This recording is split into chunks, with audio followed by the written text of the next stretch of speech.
નમસ્કાર. નવરાત્રિ ગુજરાતનો ખૂબ જ ઉમદા અને અદ્ભુત તહેવાર કે જેની આપણે સૌ આતુરતાથી વેઇટ કરીએ છીએ, વાટ જોતા હોઈએ છીએ.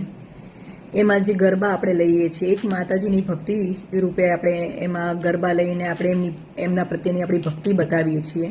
પણ અત્યારની જનરેશન એનું કેટલું મિસયુઝ કરી રહી છે એ હું તમને કહેવા માંગુ છું. મારે આપ સૌને એક પ્રશ્ન છે કે જે નવરાત્રિના 6-7 મહિના પહેલાંથી જે ગરબા ક્લાસીસ ચાલુ થઈ જાય છે એ કેટલા યોગ્ય છે?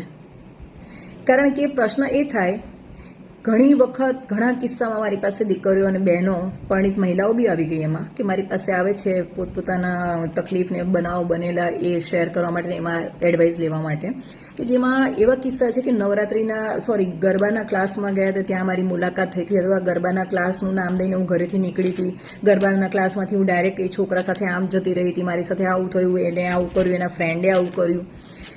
હાઈએસ્ટ કિસ્સામાં નવરાત્રી સુધીમાં હાઈએસ્ટ કિસ્સાઓ આવા જ બનશે. પહેલી વાત તો ગરબા એવી વસ્તુ છે કે જેને 7-8 મહિનાની પ્રેક્ટિસની જરૂર પડતી જ નથી. બીજી વસ્તુ, આ ગરબા ક્લાસીસવાળાની ફીસ માઇનોર હોય છે, એના લીધે બલ્ક સંખ્યામાં સ્ટુડન્ટ્સ આવે છે.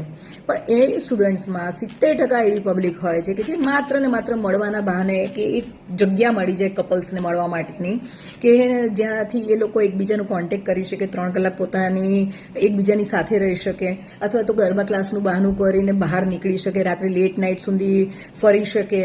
અને એ લેટ નાઇટના ચક્કરમાં એ લોકો ઘણી બધી પોતાની સીમાઓનું ઉલ્લંઘન કરીને એવા ખરાબ પરિસ્થિતિમાં આવી જાય, ખાસ કરીને દીકરીઓ, કે ક્યાંય પોતાના મા બાપને મોઢું બતાવવા લાયક નથી રહેતી. તો આ કેટલું યોગ્ય છે? મારી આપ સૌને એક જ રિક્વેસ્ટ છે કે તમે તમારા બાળકોને, દીકરી હોય કે દીકરો, જો ગરબા ક્લાસમાં મૂકો તો સૌથી પહેલાં તો ત્યાં જે શીખવનાર કોરિયોગ્રાફર છે એને કોન્ફિડન્સમાં લઈને પછી જ તમારા દીકરી દીકરાને મૂકો, કે કાલ ઉઠીને મારી દીકરી કે દીકરાને કંઈ બી થયું તમારા ક્લાસમાં આવ્યા પછી, તો એની જવાબદારી તમારી રહેશે. જેથી શું, જે શીખવનાર કોરિયોગ્રાફર છે એ દરેક સ્ટુડન્ટની વોચ રાખી શકે, અથવા એની અટેન્ડન્સ લે.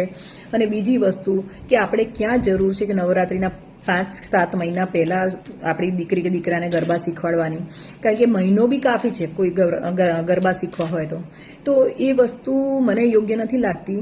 આપ સૌનું શું કહેવું છે એ મને ખાસ કહેજો.